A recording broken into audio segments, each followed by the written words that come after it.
কি গো, আর কতক্ষণ? আমি কি না খেয়ে অফিসে যাব? চিৎকার করে উঠল সুজয়। দিচ্ছি গো, দিচ্ছি। দৌড়ে ভাতের থালা থালা টেবিলে সাজিয়ে দেয় দিয়া। অমন ভালো কাতলা মাছটা ভাজা করলে একটু মাখো মাখো সর্ষে পোস্ত কাতলা করতে পারলে না? বলি সারাটা দিন করোটা কি? মেয়ে অমৃতা চেঁচিয়ে উঠল, কি গো মা, স্কুল ইউনিফর্মটা ভালো করে আয়রন করনি কেন? আজ আমার হাফ ইয়ারলি রেজাল্ট, তোমাকে দিয়ে কি কিছুই হয় না? মুখটা নিচু করে দিয়া বলল, দাঁড়া, আমি এক্ষুনি আয়রন করে দিচ্ছি। ছেলে পার্থ চেঁচিয়ে বলল, আমার টিফিন কোথায় মা? দিয়া পরিমরি করে ওর টিফিন বক্সটা নিয়ে আসতেই বক্স খুলে ছেলে বেজার মুখে বলে উঠল, আবার জ্যাম পাউরুটি? বললাম যে এগ চাউমিন করে দিতে। তানিয়ার মা চাকরি করে, তাও প্রতিদিন নতুন নতুন টিফিন করে দেয়। তুমি তো সারাদিন বাড়িতেই থাকো, তাও টিফিন এগ চাউমিন করতে পারো না? সারাটা দিন করোটা কি শুনি? বেরোনোর সময় সুজয় বলে গেল, এবার সারাদিন এসিতে বসে নিশ্চিন্তে ফেসবুক করো, ওটাই তো তোমার কাজ। এসি চালিয়ে বাড়িতে বসে আরাম করো।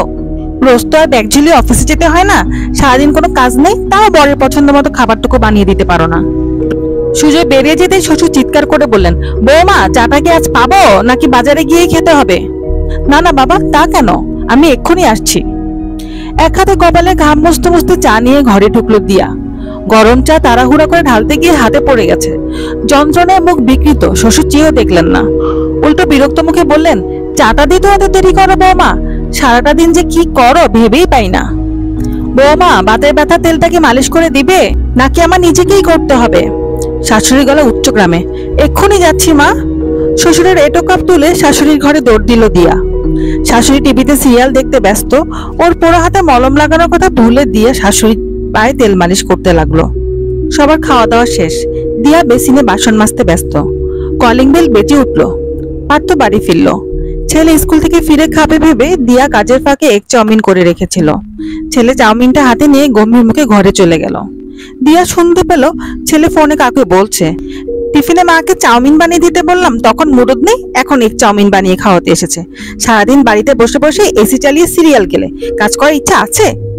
দিয়ার চোখটা জলে ভরে উঠল। অমৃতা গম্ভীর মুখে বাড়ি ফিরল, সঙ্গে সুজয়। মেয়েটার মুখ দেখেই বুঝছিলাম কিছু একটা অঘটন ঘটেছে। ঘরের দরজা বন্ধ করে বোমার মতো ফেটে উঠল সুজয়। সারাটা দিন এসিতে বসে আরাম করে বসে টিভি না দেখে মেয়েটাকে একটু পড়াতে তো পারো।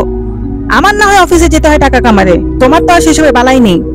আজ অমৃতার প্রিন্সিপাল ডেকে পাঠিয়েছে আমাকে, আচ্ছা মতো ঝাড়লেন। অন্তত যদি ভালো করে ইংলিশটা বলতে পারলে। মাকে কত করে বললাম চাকরিওয়ালা মেয়ে ছাড়া বিয়ে করবো না, মা তাও তোমার সঙ্গে জুড়ে দিল। খুব গম্ভীর পরিবেশে রাতে খাওয়া দাওয়া শেষ হলো। সবাই ঠাড়ে ঠোরে দিয়াকে বুঝিয়ে দিল ও এ বাড়িতে শুধু আরামই করে, কোনো কাজ করে না। গভীর রাতে বাকি সবাই ঘুমিয়ে পড়েছে, একাকি জেগে আছে দিয়া। বিয়ের পর থেকে ধীরে ধীরে দিয়া থাকা সলতের মতো শুধু একাকি পড়েছে। আজ সলতের বুকটাও জ্বলে গেছে, এবার নিভে যাওয়ার পালা। একটা ছোট ট্রলিতে নিজের জিনিসগুলো গুছিয়ে নিল দিয়া। একটা চিরকুট টিকলো, যোগ্য গৃহবধূ হওয়ার যোগ্য হতে পারলাম না, তাই আমি চললাম।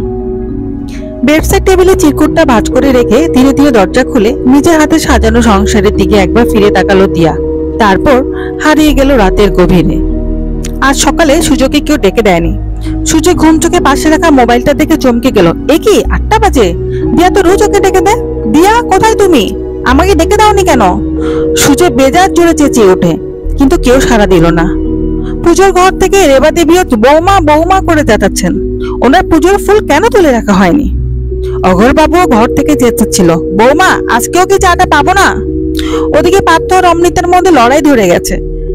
ওরা নাকি স্কুলে কিছুই খুঁজে পাচ্ছে না। কয়েক মুহূর্তের মধ্যে পরিবারের সমস্ত সদস্যরা বসার ঘরে জড়ো হয়ে গেল। এত সকালে কোথায় গেল দিয়া? সুজয় পরিমরি করে নিজের বেডরুমের দিকে ছুটল।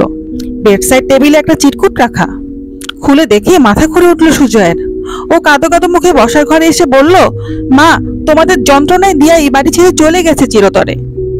রেবা দেবী একটা আর্তনাদ করে সোফায় বসে পড়লেন। আমার তো বয়স হয়েছে রে বাবু, ঘরের এত কাজ সামলাবে কে? অমৃতা ও পার্থ অবাক হয়ে বলল, কি, মা চলে গেছে আর ফিরবে না? তাহলে? ওদের চোখে জল। শুধু অঘর বাবুর আগত স্বরে বলেন, কোথায় আর যাবে, 2 দিন গর্দে না গর্দে ঠিকই ফিরে আসবে।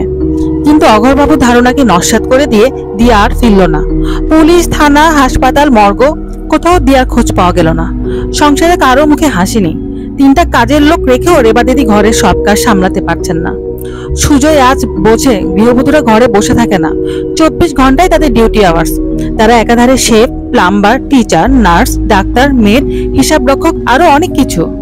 আর এই ডিউটির জন্য তাদেরকে কিছু পে করে না, শুধু একটুখানি ভালোবাসার বিনিময় তারা এসব দায়িত্ব হাসি মুখে পালন করে। সুজয় খুব ইচ্ছা করে আগের সব অপরাধের জন্য দিয়ার কাছে ক্ষমা চাইতে, কিন্তু সুজয় কি কখনো পাবে দিয়ার দেখা? মন কেমনের ডাক বাক্স, লিখেছেন অনিন্দিতা।